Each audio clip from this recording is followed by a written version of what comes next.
Hey everybody, welcome to the Deep Fried Sports Podcast.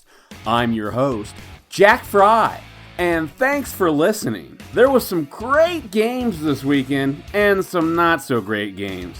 Thursday night had the Seahawks beating the Rams 30-29, another Thursday night classic. Any argument that Thursday night football was not good for the NFL has been killed. It may have been the best game of the week.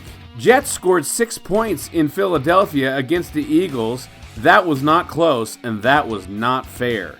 The Bills beat the Titans 14-7. That was a snooze fest, and the Titans continue to confuse me. What is going on with that team? Are they going to move off Mariota soon? The Bills are 4-1. Patriots whooped the Redskins 33-7. I'm sure no one was expecting anything in Washington, D.C. Jay Gruden was fired this morning. The Vikings beat the Giants 28-10. Cousins showed up, and Daniel Jones came back down to earth. Texans beat the Falcons 53-32.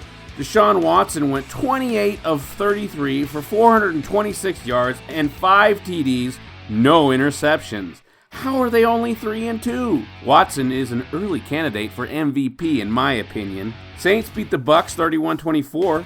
Bridgewater had a huge game going 26 for 34 with 314 yards, 4 TDs, and 1 pick. The Broncos beat the Chargers 20-13, and they got their first win at the expense of the no home field advantage LA Chargers. They should have never left San Diego. Ravens beat the Steelers 26-23 in overtime. That was an impressive road win for the Ravens. Mason Rudolph took a vicious hit and was flat knocked out cold. Devlin Hodges, the third quarterback for the Steelers this season, performed valiantly, and he was the last QB on the roster.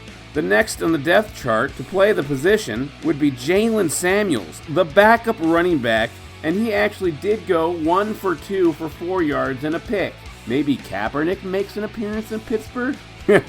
Yeah, right. But that would be interesting. Cardinals beat the Bengals 26-23 in a battle of who's less bad. The Bengals moved to 0-5 and could be worse than the Dolphins. Panthers beat the Jaguars 34-27. McCaffrey is unreal.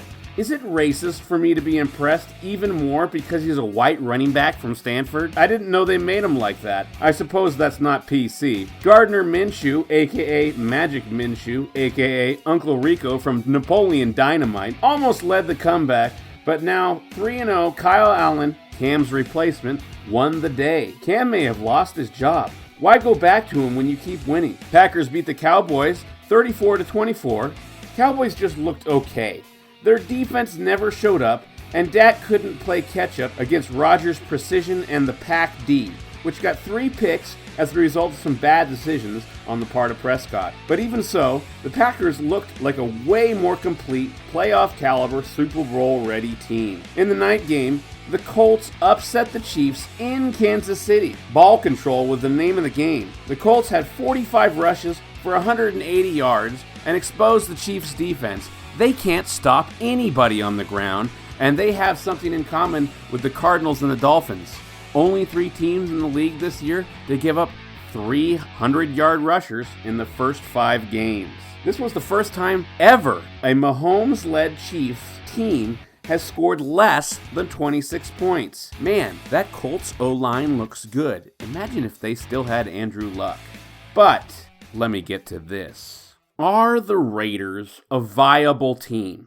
In years past, that would be a rhetorical question, and quite laughable, to be honest. But I'm not so sure it is anymore. On Sunday, Oakland played a home game in London against the Chicago Bears. The Raiders won 24-21. It was an interesting game, to say the least.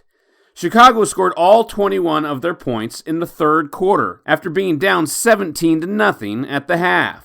The Raiders scored the go-ahead TD in the fourth, and then picked off backup QB Chase Daniel on the Bears' final comeback attempt. The highlight of the game was rookie running back Josh Jacobs, drafted 24th overall out of Alabama. He had 26 carries for 123 yards and 2 touchdowns, and also caught 3 balls for another 20 yards. Impressive numbers, especially when you consider the defense he was facing. How could he and the Raiders do that?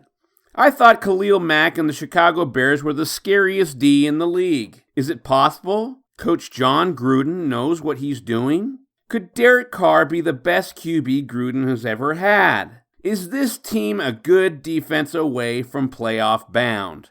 Maybe yes, on all three fronts. But it was a solid win for them nonetheless. Here's a question. Does the NFL have it out for the Raiders? I find it ironic, on the very last season played in Oakland, the Raiders' schedule has them the only team traveling over 30,000 miles. They've also been robbed of a home game in their last year in the Oakland Coliseum. That's just a kick in the gut to lifelong Raiders fans. The Raiders are traveling a total of 32,023 miles in 2019, which is more than the Bills, Giants, and Jets will travel combined. Not only do they fly the most miles in 2019, but they were also given one of the most brutal travel stretches in the history of the NFL. After playing in Oakland in Week 2, the Raiders won't return home until Week 8, which means they have to go 49 days without playing at their home stadium. During that 6-week stretch away from Oakland, the Raiders will travel an estimated 21,347 miles. They'll be traveling more during that 49 period than 22 NFL teams will travel the entire season. That's an ugly situation that the NFL schedule maker basically admitted that he messed up. This is not to mention that they've led the league in penalties 15 times. Only the Bears have more with 16. And the biggest complaint of all by any Raiders enthusiast, the tuck rule. When Tom Brady fumbled that ball in the Snow Bowl when Charles Woodson hit him, the rule was born, for lack of a better word. It seemed like the refs just invented it on the spot. I had never heard of it before, and I don't remember it being enforced since. I'm sure my memory is murky from the absolute thievery the New England Patriots got away with that day. It's probably like that for all Raiders fans. One theory is that it was 9/11 that year, and Patriots in red, white, and blue winning was better for everyone than an evil skull and crossbones, band of pirates, group of unlucky historical misfits to do so. John Gruden has his team playing well, and they're now 3-2, but their next two games are on the road in Green Bay and Houston. That's probably 2 losses. That will put them at 3-4. Then they have 4 winnable games in a row. At home, 3 straight weeks against the Lions, Chargers, and Bengals, then on the road against the Jets. Let's say they go 3-1 over that stretch. Now they're 6-5, with 5 games left. They begin the last stretch at Kansas City, a loss. They're going to be 6-6, but their last 4 games are all potential wins. At home versus the Titans, followed by the Jags at home, then away against the Los Angeles Chargers, which I already mentioned have no home field advantage, especially against the Raiders, whose fans dominated the Chargers' home games in San Diego, imagine in LA. The final deciding game will be Week 17 on the road at Mile High Stadium. They could go 10-6, and a 9-7 record would probably give them a shot at a wild card in the weak AFC. But unfortunately, with that ridiculous travel schedule, I see them faltering somewhere in the mix and missing the playoffs. But there's always hope for Raider Nation. For the sake of the fans, and I know a lot of them from my time as a vendor, I spent 9 years, probably 5 or 6 years too long, hawking peanuts, cotton candy, Cracker Jacks, and the like at the Oakland Coliseum. I hope they make it. Not for just old fans, but future ones too, in Las Vegas, where they'll be playing next year. And I hope for the sake of the franchise, Vegas works. It has for the Golden Knights in the NHL. If the Raiders are good right off the bat in their new city, I think it will be a no-doubt success. They will only have to sell at 8 home games, and with Vegas hotel travel packages, that shouldn't be a problem. My concern is more than half the stadium will be fair weather fans, and fans of visiting teams whom people will now book their trip to Vegas in accordance to when their team plays there. But with the legalization of sports betting in America, this seems to be the perfect storm and best time in history to have an NFL team in Sin City. There's an ungodly amount of money to be made for the NFL in this move. So why in the world wouldn't league officials make it an easier transition schedule-wise? Wouldn't the league want the Raiders to arrive in Las Vegas triumphant with success? Nope. History shows otherwise. The league probably wants the Davis family to fail, so they can force them out and enlist a proxy ownership group or individual, much like the US and its allies have done to governments across the globe. Is that too much of a conspiracy for you? I could dive deeper, but you get the picture. Good luck, Raider Nation. You showed some serious resolve so far this season. Keep it up, and you just might have glory on the horizon. Who knows? Maybe even some Gruden magic will get you to a Super Bowl berth when the game is played in your new hometown. Las Vegas has set its sights on hosting in 2025. Wouldn't that be a fun story? Well, it would be if Gruden is still coach, and the world hasn't ended.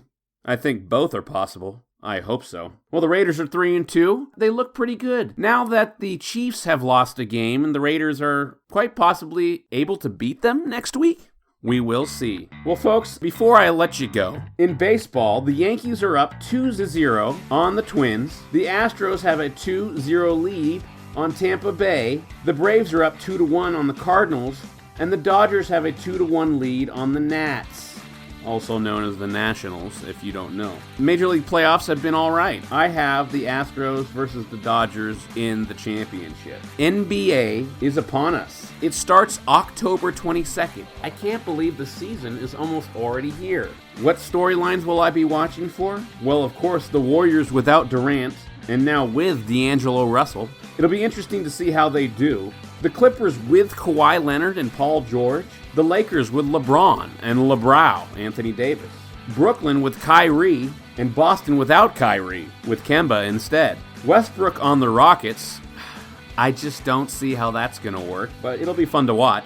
Will Giannis and the Bucks take the next step and find some glory with an NBA championship? Are the Sixers better or worse now that they've lost Jimmy Butler and added Al Horford? How will Zion and the Pelicans do? And I have many more questions, but I digress. Thanks for listening, folks. It's been great. I had fun this weekend. I hope you enjoyed the show.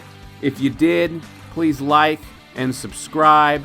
Share it with your buddies. Music has been provided by Ben Sounds. Ho ho, Ben! I love your sounds. Thank you. Goodbye.